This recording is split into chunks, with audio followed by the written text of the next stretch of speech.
Bismillahirrahmanirrahim. Wadrib lahum masalan ashabal qaryah idh ja'ahal mursalun. Wallahu a'lamu bimuradih. Wadrib sareng kudu ngajadikeun anjeun lahum pikeun kaum kufar Mekah masalan kana hiji contoh ashabal qaryati tegesna ahli kampung atawa penduduk kampung atawa penduduk negeri. Ai tegesna uzkur caritakeun ku anjeun lahum kaeta jalma-jalma kafir Makkah tiaya Muhammad wahai Muhammad. Wa masil sareng contohkeun ku anjeun wahai Muhammad halahum kaayaan eta kafir Makkah teh bikisati ashabil qaryati kalawan kisahna ahli kampung atawa penduduk kampung. Wahya ari eta ashabul qaryah teh Intokiyatun nyaeta kampung Intokiyah atawa negeri Intokiyah atawa aya oge anu maca Antokiyah nyaeta suatu negeri atawa suatu kota anu aya di sekitar Laut Tengah caket perbatasan Turki sareng Syria sebelah barat kota Aleppo di Syria nu ayeuna keur perang. Etalah numutkeun sebagian ulama ahli tafsir bahwa anu dimaksud penduduk kota dina ieu ayat nyaeta kota Antokiyah.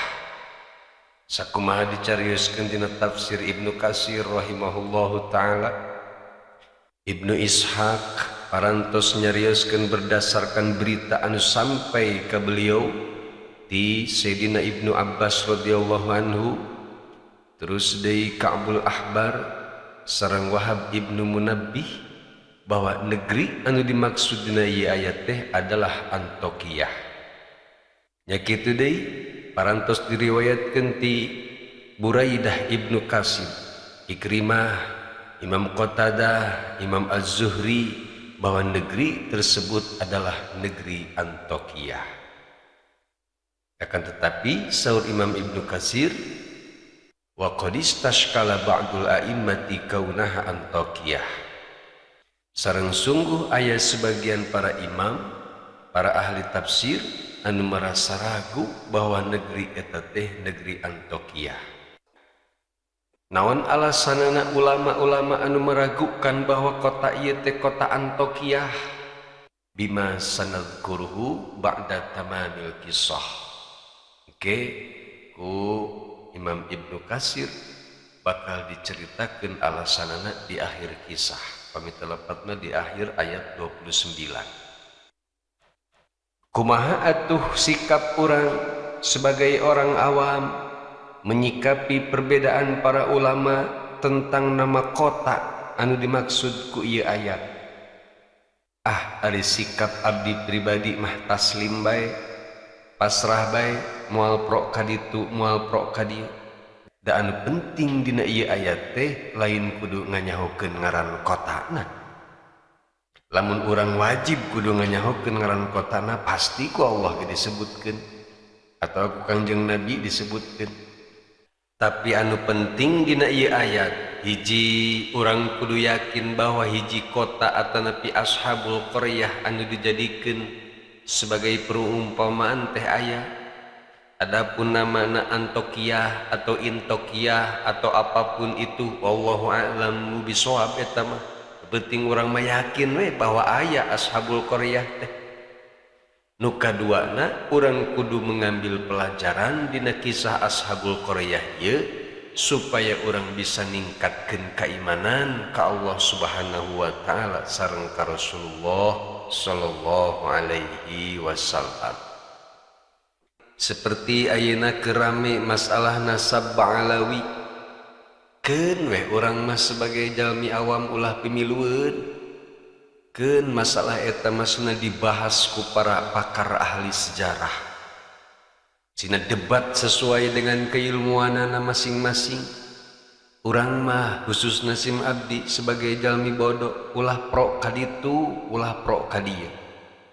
Mun arek pro ka salah satu oge ulah sampai ngahina kanu kontra, nya kitu deui anu kontra oge ulah sampai ngahina kanu pro. Komo saling mengkapirkan gara-gara masalah nasab mah sing hade ulah sampai ka kararitu. Ya Allah ya Rabbi, nu penting urang mah ka jalmi-jalmi anu ngaku dirina sebagai duriat Rasulullah sallallahu alaihi wasallam kudu hormat, kudu cinta, sareng kudu ngamuliakeun. Adapun cenah beliau-beliau berbohong, hanya sekedar ngaku-ngaku doang sebagai keturunan Rasulullah sallallahu alaihi wasallam, keun bae eta mah tanggung jawab beliau-beliau. Da berat hukumanana atuh ngaku-ngaku sebagai keturunan Rasul teh. Adapun urang menghormati ke beliau-beliau, moal aya rugina. Da sanajan lain ka keturunan Rasulullah oge, urang kudu saling menghormati, kudu saling mencintai, bahkan kamari dina kitab Naswaihul Ibad kantos dibacakeun Ar-Rahimuna yarhamuhumur Rahman irhamu man fil ardi yarhamkum man fis sama. Jalma-jalma anu penyayang bakal disayangi ku Allah, maka sayangilah ku adalanjeun makhluk-makhluk Allah anu aya di muka bumi ieu. Niscaya anu di langit nyaeta malaikat ya bakal nyaheun ka urang. Teu kan kitu. Sedengkeun tomboro ka jelema ka ucing oge urang kudu mika nyaah kan. Nu matak ngewa lamun nepi ka saling membenci, saling mengkafirkan gara-gara masalah nasab. Adapun eta para habaib di Indonesia ayeuna keur membela nasabna, wajar eta mah. Ngan membela na harus sesuai dengan etika keilmuan. Nya kitu deui anu membuat tesisna eta harus mampu membuktikan hujahna, sebab nuduh keturunan Rasulullah bukan keturunanna oge eta berat ke hukumna. Numatakeun eta masina ku ahlina dibahas. Masing-masing pasti bakal dipenta pertanggungjawabanna di hadapan Allah Subhanahu wa taala. Numatak mun rek nyieun tesis teh kudu dipikir heula dibulak-balik sing mateng. Ulangan sekedar ngandelkeun keilmuan hukul, tapi kudu dibarengi oge jeung pertimbangan sosialna. Efek sosialna engke kumaha ieu? Deuh eta ngomong geus heueuh. Atuh nyieun tesis teh ulah sok nu nimbulkeun perpecahan umat lah. Kudu nama nyieun tesis teh nu berbobot kitu tah. Nu sakira-kira ngangkat derajat umat Islam, kumaha carana naikeun ekonomi Islam anu selama ieu kegencet wae nepi ka ngek-ngekan rakyat leutik mah. Jadi kudu nyieun tesis teh kudu berpikirna ke arah depan. Malahan mundur gitu ya. Jadi pusing gitu keur mah hirup gencet mikiran wae baheula jadi lieur. Nu mata katinggalin bae umat Islam apan kieu. Batur manggeus nyaritakeun astronot, bulan dan lain sebagainya, orang ngagulung kunut jeung tiba heula pabaeud-baeud gara-gara kunut, parasea gara-gara kunut. Arek kumaha majuna ieu hirup teh coba. Tungtungna mun tara salat subuh nyengir we. Ini keneh aing tara salat subuh tara pasea jeung batur daripada salat subuh parasea bae hirupna. Tungtungna manehana we penuh atap. Datang teknologi speaker, riweuh ceuk hiji bid'ah, ceuk hiji haram, ceuk hiji sunnah, dodor tungtung nama bergarap speaker. Ada kira majuna coba. Can beres perebut hukum speaker, geus datang di handphone. cek hiji sunnah, cek hiji bid'ah, cek hiji halal, cek hiji haram. Riweuh deui masalah handphone. Tinggal Yahudi nyengir, umat Islam mantep cenah babari diramekeun nanti tiap aya teknologi nu baru pasti riweuh umat Islam mah. Mata kurang mah maju-maju teh gitu Pak. Gitulah kenyataanna. Kemudian ayeuna di tahun politik ieu Masya Allah bibit-bibit perpecahan teh sangat banyak lamun tidak sama-sama saling menahan emosi mah. Pendukung presiden A ngaledek ke pendukung presiden B. Nya kitu deui pendukung presiden B ngaledek ke pendukung presiden A. Nu paling sedih agama deui anu digugusur. Nepi ka anu wani ngomong kieu pokona lamun teu ngadukung presiden A teu sampurna iman Islamna. Waduh. Kok bisa kieu sih? Betapa rapuhna persatuan Indonesia teh. Sehingga masalah-masalah anu lain pokok oge bisa nimbulkan perpecahan. Apa geus bararosem gitu cicing di Indonesia nya euy? Atawa apakah geus pararoho kitu nya kana butir Pancasila nu katilu? Kang Herman oge nu sakola nepi ka SD ingetkeun nepi ka ayeuna. Sila ketiga Persatuan Indonesia. Kita kan sudah dibaca tiap upacara pe Senin. Tapi beres upacara para pejabat, para seadei jeung lawan politikna. Atuh kahandapna ge milueun para seadei gara-gara beda pilihan presiden. Ya Allah, iraha atuh rek ngawujudkeun persatuan Indonesia teh lamun nareangan pipaseaeun wae mah. Nu mata geus lah urang mah ulah sok kababawa deklarasi mendukung salah satu calon presiden atau calon bupati.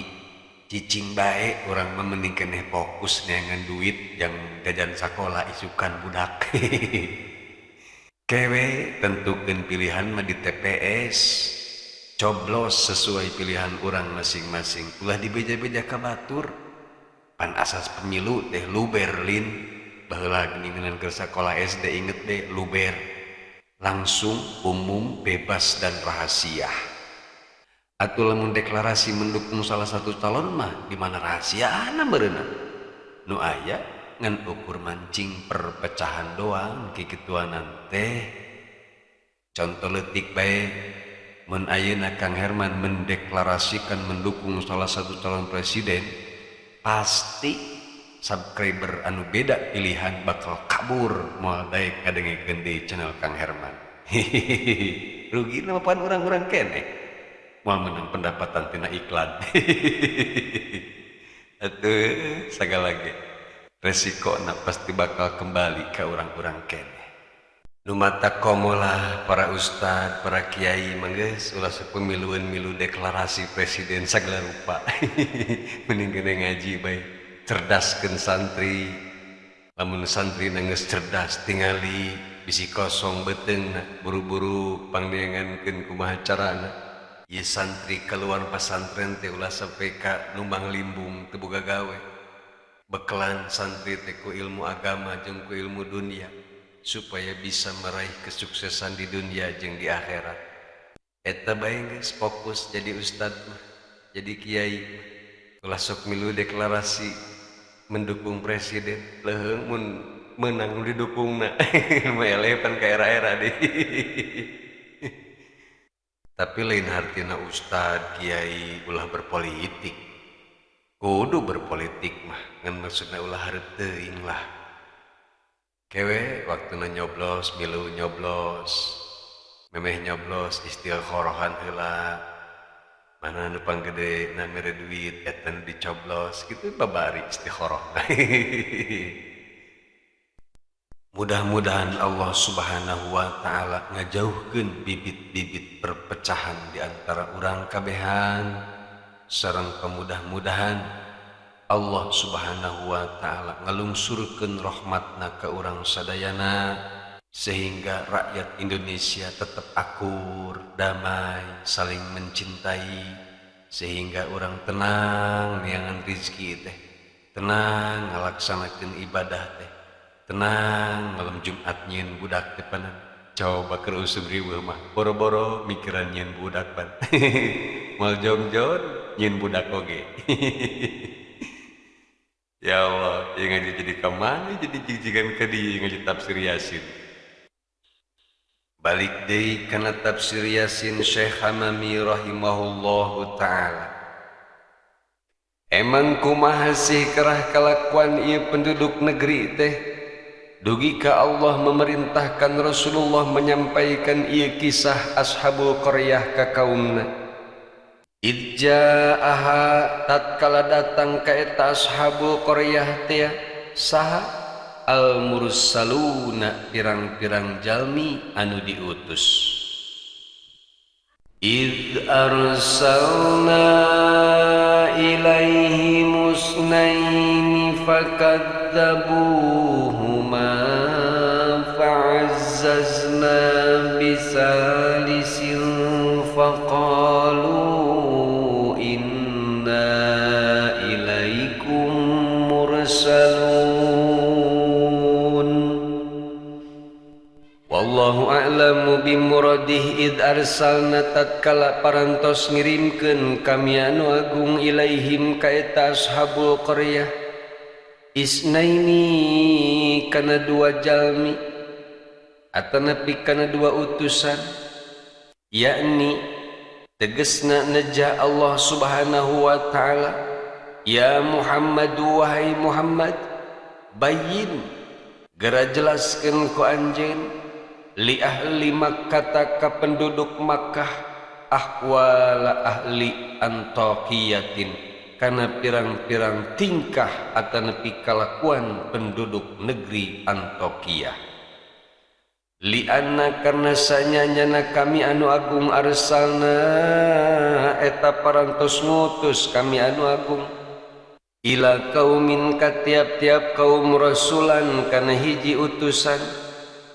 fa arsalna maka ngutus kami anu agung ila ahli Antaqiyatin ka penduduk negeri Antakiyah rasulaini kana dua utusan akan tetapi ketika Allah ngutus dua utusan ka eta penduduk negeri Antakiyah teh fakadzabu maka ngabarohongkeun eta ashabul qaryah teh huma kadua utusan ketika dua utusan ieu dibohongkeun ku kaum ashabul qaryah fa'azzazna maka kami anu agung memperkuat bisa lisin kalawan rasul anu katilu atau utusan anu katilu ae tegasna qawainahuma kami anu agung parantos memperkuat ka eta dua utusan teh bisa lisin dengan utusan anu katilu berarti Allah subhanahu wa ta'ala teh mengutus 3 utusan ka eta ashabul qaryah faqalu maka ngadauh eta para utusan teh ai ba'da taqwiyatihim tegasna dina saparantosna diperkuat ku Allah subhanahu wa ta'ala inna ilaikum sanyanyana kaula pikeun araranjeun kabeh mursaluna eta anu diutus kabeh minallahi ti Allah subhanahu wa ta'ala pawahhiduhu maka kudu nauhidkeun anjeun kabeh ka Allah kudu mengesahkan anjeun kabeh ka Allah wa aminu bihi jeung kudu iman anjeun kabeh ka Allah subhanahu wa ta'ala kumaha ieu kisah perjuangan 3 utusan anu dikirim ku Allah ka negeri Antakiyah teh sareng kumaha respon masyarakat Antakiyah menerima utusan ti Allah subhanahu wa ta'ala qalal mufassiruna parantos nyarioskeun para ulama ahli tafsir ba'asa Isa alaihi salatu wassalam Nabi Isa alaihi salam parantos ngutus rasulaini kana 2 utusan minal hawariyina tegesna al hawariyun nyaeta murid-murid anu setia ka Nabi Isa alaihi salam diutus ka mana ieu 2 utusan Nabi Isa teh ila madinati Antokiyata ke negeri atau ke kota Antokiyah. Falamma qaruba minal madinati, maka tatkala ieu dua utusan teh mendekati kota Antokiyah, ro'aya syaikhan, maka ieu dua utusan teh ningali ka hiji aki-aki yar'a gonaman anu nuju menggembala kambing.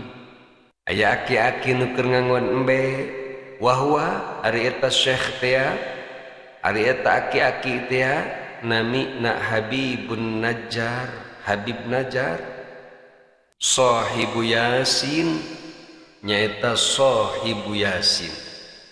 Aya nu nyebutkeun makna sahib di dieu teh pemilik rahasia surat Yasin. Aya oge nu nyebutkeun pemeran utama dina surat Yasin. Fasallama, kemudian ngucapkeun salam eta dua utusan teh alaihi ka Habib Najjar anu nuju ngangon domba. Faqala syaikhu lahuma, kemudian nyarioslah ieu syekh teh kedua utusan, man antuma, saha anjeun duaan teh pangersa. Kitu meureun muncek urang mah. Faqala, kemudian eta dua utusan teh ngawaler, nahnu rasula Isa alaihi salam. Wahai aki, abah, muncek urang mah, ieu abdi teh dua utusan Nabi Isa alaihi salam. Nad'ukum min ibadatil ausani ila ibadatir rahmani. Tugas kaula ka dieu nyaeta bade ngajak araranjeun tina nyembah berhala-berhala pindah jadi nyembah zat anu maha rahman, nyaeta Allah subhanahu wa ta'ala. Sawaktos Habib Najjar nguping penjelasan ti eta dua utusan, faqala syaikh, kemudian nyarios eta Habib Najjar teh, ama'akum ayatun, mun bener mah anjeun dua utusan ti Nabi Isa, coba-coba nah anjeun duaan ngebogaan tanda atau ngebogaan mukjizat untuk membuktikan bahwa anjeun teh seorang rasul, seorang utusan. Faqala, kemudian nyarios ieu dua utusan teh, naam, kantenan we atuh Habib Najjar, abdi diutus ka dieu ku Nabi Isa teh bari ngagaduhan tanda, ngagaduhan mukjizat. Nusfil maridha, di antarana mukjizat kaula teh ye bisa ngubaran anu gering, wa nubriul akmaha, sareng kaula bisa ngubaran jalma anu lolong, wal abrasa, nya kitu deui penyakit kusta, wa nuhyil mauta, sareng kami ge diberikan mukjizat bisa ngahirupkeun anu maut biidnillahi ta'ala, kalawan izin Allah subhanahu wa ta'ala. Saparantosna Habib Najjar nguping kahebatan atanapi mukjizat ieu dua utusan teh, faqala syaikhu, kemudian nyarios ieu syekh teh Habib Najjar teh, innali ibnan maridon mundu sinina. Atuh lamun kitu maka beneran ya. Kaula teh ngabogaan hiji anak anu gering geus lila, malahan mah ieu penyakit teh geus bertahun-tahun. Cobi atuh hayu buktikeun mukjizat anjeun teh. Mun bener mah anjeun dua utusan teh ubaran tah anak kaula nu geus tahun-tahun gering. Qala lahu, kemudian nyarios eta dua utusan teh ka Habib Najjar, intaliq bina hatta natlu'a ala halihi. Lamun kitu mah atuh hayu. Urang berangkat babarengan jeung kaula ningali eta budak teh supaya kaula tiasa ningali kaayaan putra salira anu nuju teu damang teh. Fa atas syaikhu bihima, singkat cerita sampailah ieu syekh sareng dua utusan teh ila manzilihi ka bumina Habib Najjar. Begitu ieu dua utusan teh ningali putra Habib Najjar anu nuju teu damang tos mang tahun-tahun, pasamaha ibnahu, Kemudian ieu dua utusan teh langsung ngusap ka eta putrana Habib Najar teh. Begitu putra Habib Najar an nuju teu damang teh tos bertahun-tahun diusap ku dua utusan ieu, faqoma eta budak teh langsung hudang deui biidnillahi ta'ala kalawan izin Allah Subhanahu wa ta'ala. Sahihan bari kaayaan cager eta budak teh leungit sakabeh panyakit ngadadak cager. Sawaktos Habib Najar ningali anakna cager deui seperti biasa, sababiah nangan ukur diusap doang eta kedua utusan, fa'amana Habibun bihima, maka imanlah percayalah ieu Habib Najar teh ka eta dua utusan. Selain Habib Najar ia mengimani kedua utusan, Habib Najar oge menyebarkan kehebatan ia dua utusan teh. Papashal khabaru fil madinati, dugika menyebarlah ia berita kehebatan dua utusan teh di eta negeri. Sehingga datanglah penduduk-penduduk eta kota teh menuju kedua utusan dengan tujuan rek ngubaran berbagai macam penyakit. Wa syafallahu ta'ala ala aidihima kasiran minal mardah. Sareng Allah Subhanahu wa ta'ala nyagerkeun berbagai macam penyakit melalui panangan dua utusan teh. Wa fi riwayatin sareng dicarioskeun dina riwayat anu sanesna, kana syaikhu a'ma, bahwa keayaan Habib Najar teh menderita penyakit tunanetra, tetiasa ningali. Pada ayahu, kemudian ieu dua utusan teh ngadoakeun supaya penyakitna Habib Najar disembuhkeun ku Allah Subhanahu wa ta'ala. Fakana basiran biidnillahi ta'ala, maka setelah selesai didoakeun ku dua utusan teh, Habib Najar tiasa ningali deui seperti biasa kalawan izin Allah Subhanahu wa ta'ala. Wa kana fiha malikun, sareng kacarioskeun bahwa di eta kota teh memiliki seorang raja. Yuqalu lahu Aftoyhisu. Eta raja teh dikenal dengan nama Aftoyhis. Wa kana min kibari muluki Yunana, sareng eta raja teh termasuk pembesar raja-raja Yunani. Min abadatil asnami, tegesna eta raja Aftoyhis teh termasuk raja anu nyembah kana patung. Fa'atal khabaru ilaihi, maka berita kehebatan dua utusan teh sampailah ka ieu raja Aftoyhis. Begitu berita kehebatan dua utusan teh sampai ka raja Aftoyhis, fada'a hadaini, kemudian ieu raja Aftoyhis teh memanggil dua orang utusan teh. Begitu dua utusan sampai ka istana raja, faqala, maka langsung ieu raja Aftoyhis dia menginterogasi ka ieu dua utusan. Cek raja, man antuma, saha anjeun duaan? Qala, kemudian eta dua utusan teh menjawab pertanyaan sang raja, nahnu rasulani min Isa alaihi salatu wassalam. Wahai raja, ari abdi teh eta teh merupakan dua utusan ti Nabi Isa alaihi salam. Qalal malik, kemudian ngomong deui ieu si raja teh, wa bima ji'tuma, naon atuh tujuan kedatangan anjeun ka negeri kaula? Make hah saeutik supaya geunaheun.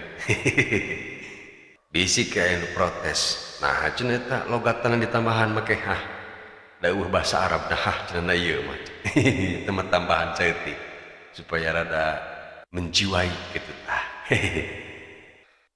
Qala, kemudian saur ieu dua utusan teh lina doa min ibadati ma la yasma'u Maksud kedatangan kaula ke negeri anjeun teh rek ngajak anjeun nu tadina nyembah patung anu teu bisa ngadenge, wala yubsiru sareng eta patung teh teu bisa nempo ila ibadati may yasma'u wa yubsiru, rek ngajak anjeun supaya pindah nyembah ka Zat anu maha mendengar sareng maha uninga, nyaeta Allah subhanahu wa ta'ala. Qalal maliku, kemudian ieu si raja teh nyarita, alana ilahun duna alihatina.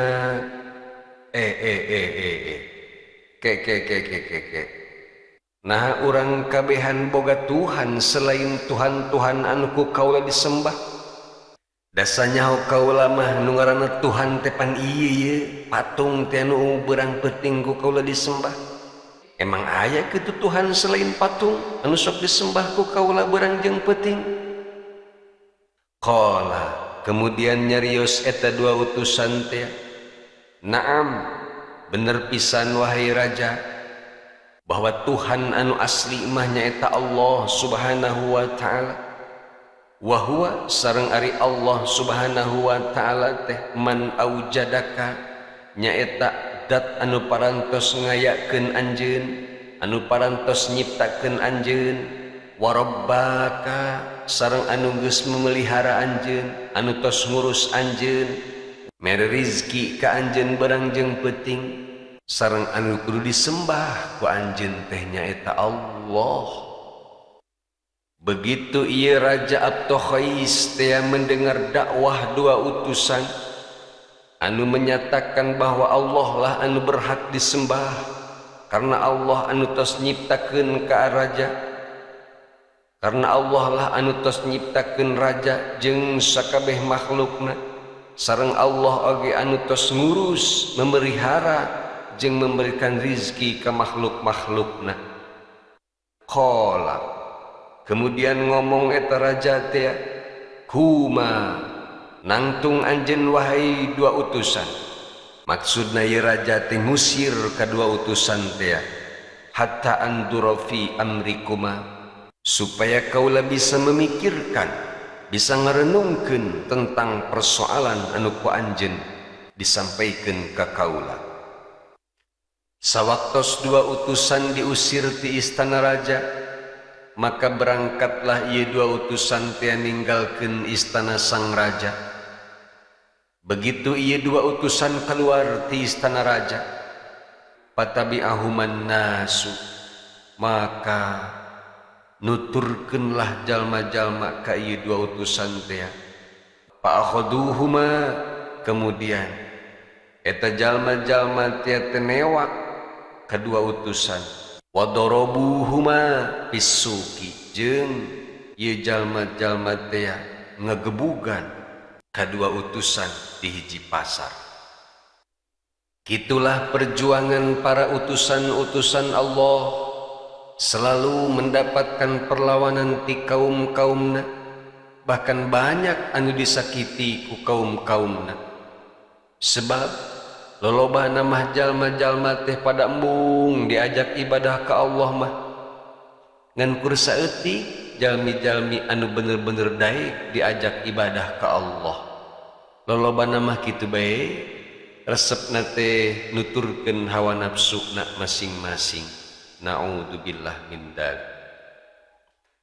Wa fi riwayati Wahbin, sareng dicarioskeun dina riwayatna Syekh Wahab rahimahullahu ta'ala, anna Isa alaihi salatu wassalam, bahwasanya nyana Nabi Isa alaihi salam ba'asa hadainir rajulaini ila Antokiyah, bahwasanya nyana Nabi Isa alaihi salam teh ngutus dua laki-laki ke negeri Antokiyah. Fa'atayaha, kemudian datanglah ia dua utusan Nabi Isa teh ka eta kota. Walam yasila ilal maliki, sareng henteu langsung nepi ka eta raja Antokiyah teh. Biasa we meureunnan dakwahna ka kelas bawah heula, bari nungguan waktu anu tepat untuk dakwah ka rajana. Kusabab dakwahna dimulai dari bawah atawa dakwahna lalaunan bari ngintip heula keadaan, fatalat muddatu maqamihima, maka ieu dua utusan teh lami cicing di eta negeri Antiokhia teh. Fa kharajal maliku data yaumin ila sahra'i, maka dina hiji waktos keluarlah ieu raja Antiokhia teh menuju ke sebuah tegalan atawa naonnya leuweung lah kitu muncik urang mameureunana atawa padang pasir. Sawaktos dua utusan mengetahui bahwa raja keluar istana menuju ke gurun pasir, pakabbara, maka bertakbirlah ieu dua utusan teh saking kubungah meureunana, wa dzakarallaha taala, sareng ieu dua utusan teh dzikir ka Allah Subhanahu wa taala. Begitu ieu raja teh mendengar suara takbir sareng suara dzikir, fagodibal maliku, maka murkalah ieu si raja teh. Fa amara bihabsihima, kemudian ieu raja teh memerintahkan pasukanana supaya memenjarakan dua utusan anu maca takbir sareng dzikir teh. Wa jildi kulli wahidin minhuma mi'ata jaldatin, sareng memerintahkan pasukanana supaya mencambuk dua utusan teh dengan 100 kali cambukan. Faqalu, kemudian ngararomong jalma-jalma pengikut raja teh, kadzabal mursalani, ieu dua utusan teh geus ngawarradul, tukang bohong, waduriba, jeung ngomong kitu teh bari digebugan eta dua utusan teh. Masya Allah, nu matakna dakwah zaman ayeuna mah beres dakwah teh lain digebugan tapi diciuman leungeun bari diberi amplop. Coba lamun zaman ayeuna dakwah kos zaman baheula seperti kitu, saha nu rek dakwah coba. Ialah salah satu nikmat anu sangat luar biasa anu dipasihkeun ku Allah ka umat akhir zaman ieu, terutama nikmat anu diberikan ka rakyat Indonesia. Sagala dibabarikeun, sagala dimudahkeun, rek dakwah babari, rek ngaji babari, rek salat babari, bahkan rek maksiat ge babari zaman ayeuna mah. Nu matak teu aneh lamun loba jalma anu resep oplosan, ngaji dioplos jeung maksiat, ya kitu deui maksiat oge dioplos jeung ngaji. Tinggal urangna pinter-pinter ngamanfaatkeun kemudahan ieu dengan sebaik-baikna. Gunakeunlah segala kemudahan ieu untuk menjalankan ibadah dengan sebaik-baikna, supaya urang sadayana bisa membawa bekal anu banyak pikeun menuju kehidupan di alam akhirat. Saparantosna ieu dua utusan Nabi Isa alaihi salam digebugan sareng dipenjara ku raja Abtoikhis. Kemudian wallahu a'lamu bishawab.